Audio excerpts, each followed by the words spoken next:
et messieurs, bonjour. Alors, ce matin encore, je suis là pour vous parler d'un traitement, d'un mal récurrent. Il s'agit de quel mal? Il s'agit de la prostate. Donc, ce matin, je veux m'adresser à nous les hommes, aux hommes de la toile. Donc aujourd'hui, je suis là pour proposer le traitement contre la prostate ou bien le traitement de la prostate. Ça veut dire quoi? Que vous soyez homme, que vous soyez souffrant de la prostate ou pas, cette recette, cette composition vous intéresse.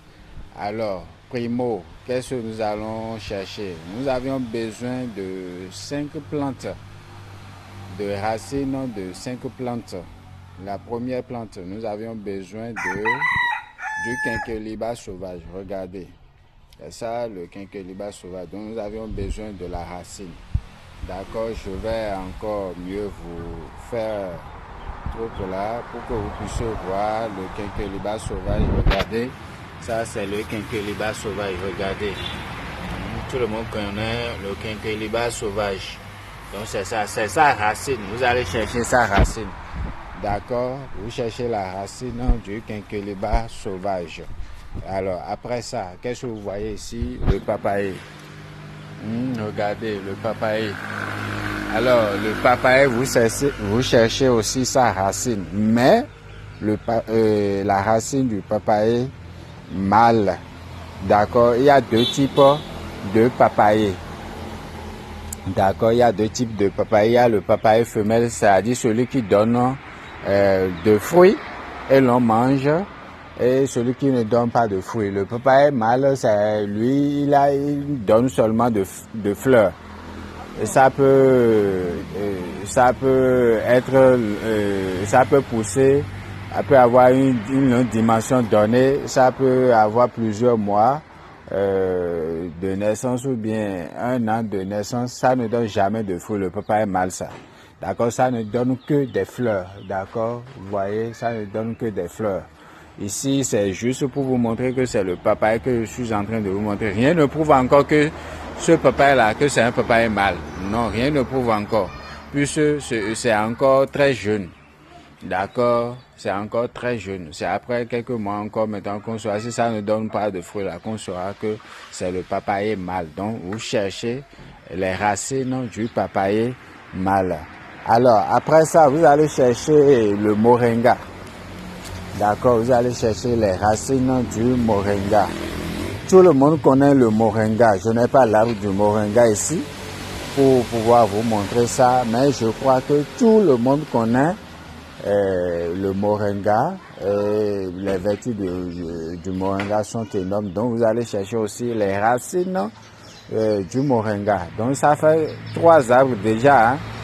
Primo, j'ai dit les racines du quinqueliba. D'accord, vous allez chercher les racines du quinqueliba. Secondo, vous allez chercher les racines du papaye mâle. Et troisièmement, vous allez chercher les racines du moringa. Quatrième arbre dont nous avions besoin, ou bien quatrième plante dont nous avions besoin du citronnier.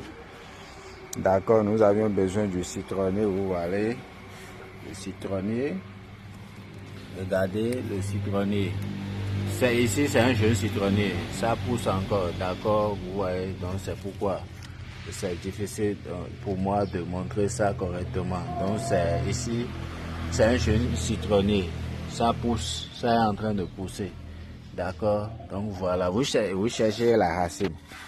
D'accord, vous cherchez la racine du citronnier et aussi quelques citrons. Vous cherchez la racine du citronnier et quelques citrons à découper. D'accord? Alors, il reste un dernier arbre ou bien une dernière plante. C'est la racine ou bien l'écorce du baobab. D'accord? La racine ou l'écorce du baobab. D'accord? Soit vous trouvez la racine du baobab ou bien son écorce. D'accord? Alors, ces 5 éléments réunis, je reprends, je dis, primo, les racines du quinqueliba sauvage. Secondo, les racines du papaye mâle. Troisièmement, les racines du moringa. Et quatrièmement, les racines et quelques citrons. Les racines du citronnier et quelques citrons à découper dans la tisane. Et dernière plante dont vous avez besoin, c'est les racines ou bien l'écorce du baobab. D'accord, l'écorce du baobab. Donc vous réunissez tous ces éléments-là et puis vous les préparez. Vous buvez un verre le matin, un verre le soir, un verre matin, un verre le soir. Plaise au ciel et plaise à la terre. Et les bénédictions vont jaillir. Et les membres de nos ancêtres vont donner leurs bénédictions sur cette tisane-là. Et quand vous allez prendre, même si vous avez déjà, vous êtes en sonde, vous portez déjà de sonde, préparez cette tisane-là. Utilisez. D'accord? Et je crois que la bénédiction de la nature va accompagner et les résultats suivants, vous allez constater que, bon, à l'hôpital, on va vous dire, mais vous êtes guéri de la prostate et puis, bon, donc voilà. Donc, que vous soyez souffrant de la prostate ou bien pour prévenir la prostate, c'est indiqué à tout homme. Merci beaucoup, je suis au plus 229 et le 01 97 83 32 76. Merci de m'avoir suivi. Likez la vidéo, partagez, d'accord?